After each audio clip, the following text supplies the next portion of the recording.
सभी प्रिय विद्यार्थियों को ढेर सारा नमस्कार। मैं सेल मुकेश कुमार, स्वागत है आपका हमारे फोरम एमकेएस में। जैसा कि मेरे प्रिय विद्यार्थियों यहाँ पे आप देख पा रहे होंगे, नीट 2 सफलता की गाइड यहाँ पे जारी हो चुकी है। ये गाइड फॉलो करके आप नीट में सफलता हासिल कर सकते हो काफी हद तक। तो चलिए क्या अपडेट है यहाँ पे सफलता की जो गाइड है, और इसी को आपको ध्यान में रखना है, क्योंकि अभी बहुत सारे प्रिय विद्यार्थी ऐसे हैं एग्जाम को बहुत पास में देख के उनके दिल की धड़कनें काफी बढ़ी हुई है ना। काफी भय उनको सता रहा है, क्या होगा क्या नहीं होगा। एक तो डर है उनको कि हमारा सिलेक्शन नहीं हुआ तो क्या होगा, पेपर टफ आ गया तो क्या होगा, पेपर आ गया तो उसके बाद करना क्या है ना। तो बिल्कुल भी आपको नहीं डरना है, पूरा सफलता का जो गाइड है वो यहाँ पे रहने वाला है। तो चलिए देख लेते हैं, ये आपके लिए काफी हेल्पफुल रहने वाला है। इधर देखो आप, मेडिकल एंट्रेंस एग्जामिनेशन रविवार को होगा एग्जाम, स्मार्ट स्ट्रेटजी के साथ तैयारी करना जरूरी। नीट यूजी कम समय में अधिक स्कोर करवाने वाले टॉपिक्स पे फोकस आपको करना है। कम समय में अधिक स्कोर करवाने वाले टॉपिक कौन कौन से हैं अभी मैं आपको दिखाऊंगा, ठीक है। यही सफलता की गाइड है, क्योंकि आपको देखो टाइम का मैनेजमेंट भी करना होता है। काफी बार ऐसा होता है आपको क्वेश्चन तो आ रहे होते हैं लेकिन समय की कमी के कारण आप नहीं कर पाते हैं। तो एक डर यह भी सताता है प्रिय विद्यार्थियों को कि समय नहीं मिल पाया तो क्या होगा। तो आपको टाइम का मैनेजमेंट भी करना है, वो सबसे इंपॉर्टेंट है। और वो कैसे होगा, वही पूरा अपडेट यहाँ पे है, टाइम का मैनेजमेंट। तो यहाँ पे आप देख सकते हो, नीट का आयोजन रविवार को होगा। भले ही परीक्षा में 2 दिन बाकी है, लेकिन कुछ बातों का ध्यान आपको रखना जरूरी है। दरअसल वो बात क्या है आप देख सकते हो, परीक्षा में असफलता और समय की कमी का डर सताता है जो नकारात्मक प्रभाव डालता है। अक्सर ऐसा सभी के साथ होता है, ठीक है, क्योंकि भय रहता है विद्यार्थियों को, क्योंकि उनको पेरेंट्स को भी जवाब देना है, रिश्तेदारों वालों को भी जवाब देना है, क्योंकि वो तो पूछेंगे जब आपका नीट का रिजल्ट आएगा कि क्या रहा स्कोर। तो ये डर विद्यार्थी को सताता है। लेकिन देखो, खुद के ऊपर बिलीव आपको रखना है, सिंपल सी बात है। और ये कैसे आपको मैनेज करना है वो देखो आप। ऐसे में स्मार्ट रणनीति के साथ तैयारी आपको करना जरूरी है। जाने उन टॉपिक्स को जो लगातार पूछे जाते हैं एग्जाम में। मेरे प्रिय विद्यार्थियों, कुछ टॉपिक ऐसे हैं जो बार बार आपसे पूछे जाते हैं, पिछले 17 साल से, और पूछे भी जा रहे हैं। ये इनका कहना है यहाँ पे, पिछले 17 साल से कौन से क्वेश्चन है जो बार बार पूछे जा रहे हैं, वो टॉपिक याद रखना। अभी मैं आपको बता रहा हूं। इधर देखो आप, मॉडर्न फिजिक्स में 17 साल से आ रहे पर्सन, जो आपका मॉडर्न फिजिक्स है ना, वहां से 17 साल से यहां पे क्वेश्चन आ रहे। मॉडर्न फिजिक्स के पार्ट फर्स्ट के सवाल पिछले 17 साल से 75 बार। क्या बात है। जो मॉडर्न फिजिक्स है ना, उसका जो पार्ट फर्स्ट है, वहां से 17 साल में 75 बार पूछे जा चुके हैं। तो ऑब्वियसली बात है, ये 18वां साल है, इसमें भी 100% पूछे जाएंगे। तो वो टॉपिक अभी मैं आपको बता दूंगा कि कौन कौन से है। 12 घंटे थ्योरी और 2 घंटे अभ्यास में तैयार किया जा सकता है, बिल्कुल किया जा सकता है।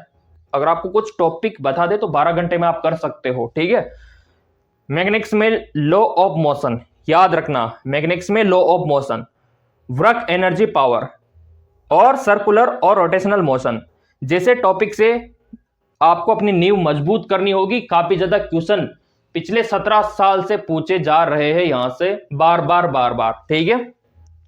चलिए, हर साल 10% इनमें से आते हैं। करंट, इलेक्ट्रॉनिक्स, सिटी और इलेक्ट्रोस्टैटिक्स से भी सवाल आते हैं।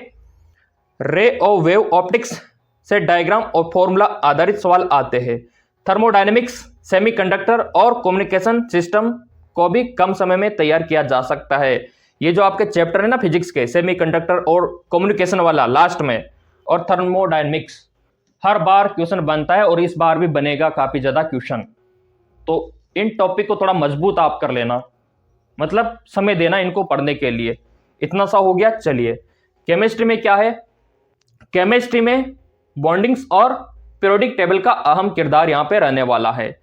इन ऑर्गेनिक में से केमिकल बॉन्डिंग और पीरियोडिक टेबल और कोऑर्डिनेशन कंपाउंड से बार बार सवाल पूछे जाते हैं। फिजिक्स केमिस्ट्री में मोल कंसेप्ट, केमिकल काइनेटिक्स और थर्मोडायनेमिक्स जैसे टॉपिक फॉर्मूला आधारित होते हैं। ऑर्गेनिक्स केमिस्ट्री में जनरल ऑर्गेनिक केमिस्ट्री हाइड्रोकार्बन इत्यादि टॉपिक आपके लिए इंपॉर्टेंट है। मैं तो कहता हूं पीरियोडिक टेबल है ना, उनको तो मतलब दिमाग में छाप लेना आप। जो आपके उसमें क्राइटेरिया है, धातु के गुण, अम्ल के गुण, सार के गुण, सारा उसमें छिपा हुआ है। कहां से किधर जाएंगे तो घटेगा बढ़ेगा, है ना, वो सब। बायोलॉजी, जेनेटिक्स व सेल स्ट्रक्चर जरूरी टॉपिक।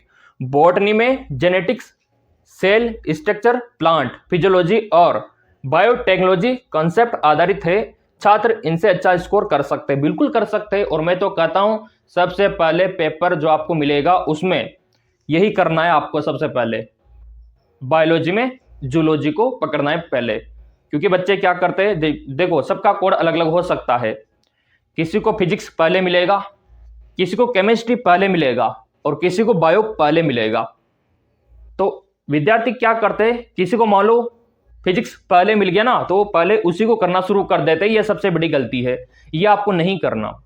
सबसे पहले पकड़ना है आपको बायोलॉजी को, चाहे वो लास्ट में हो ना पेपर में, वहीं पे आपको जाना है और वहीं से शुरुआत आपको करनी है।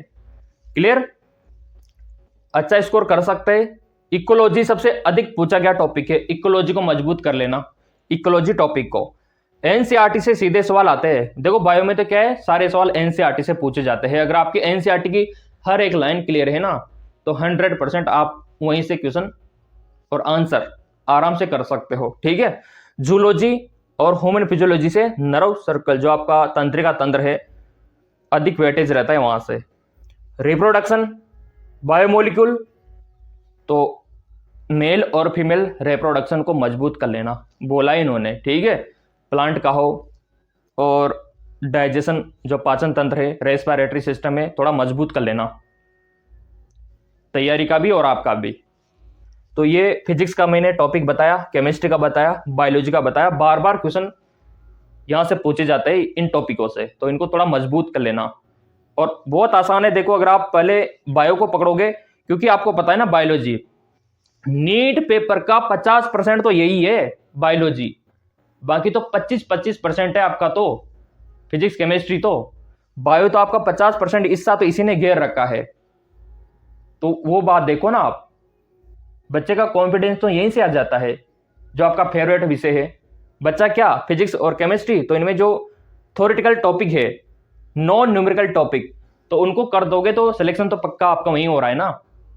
और कुछ भी नहीं है, 3 ही तो बुक है आपके। अभी हम जैसे मेडिकल कॉलेज में गए, वहां तो इतनी बुक रहती थी, वो पढ़ना होता था फर्स्ट ईयर में, सेकंड ईयर में, इतनी सारी बुक। तो उनके आगे तो ये 3 विषय क्या है, कुछ भी नहीं है। तो वो देखो आप, तो ये अपडेट आपके लिए बहुत इंपॉर्टेंट है। और जो इंपॉर्टेंट टॉपिक है वो मैं आपको टेलीग्राम पे भी डाल दूंगा, और टेलीग्राम पे पेपर का सॉल्यूशन भी डाल दूंगा जो होने वाला है आपका। तो टेलीग्राम बहुत इंपॉर्टेंट है आपके लिए, और उसका लिंक वीडियो के डिस्क्रिप्शन में दे रखा है टेलीग्राम का। ज्वाइन करना बिल्कुल फ्री है, निःशुल्क है, सब कुछ फ्री है। तो आप उसको ज्वाइन कर सकते हो और टॉपिक वगैरह आप पा सकते हो, एमसीक्यूज आप पा सकते हो निःशुल्क, पूरे पीडीएफ। तो मेरे प्रिय विद्यार्थियों, अगर आपने सब्सक्राइब कर रखा होगा इस चैनल, तो नीट एमबीबीएस का जो भी अपडेट आएगा सबसे पहले आपको मिलेगा, क्योंकि ये चैनल ही नीट वालों का है। धन्यवाद।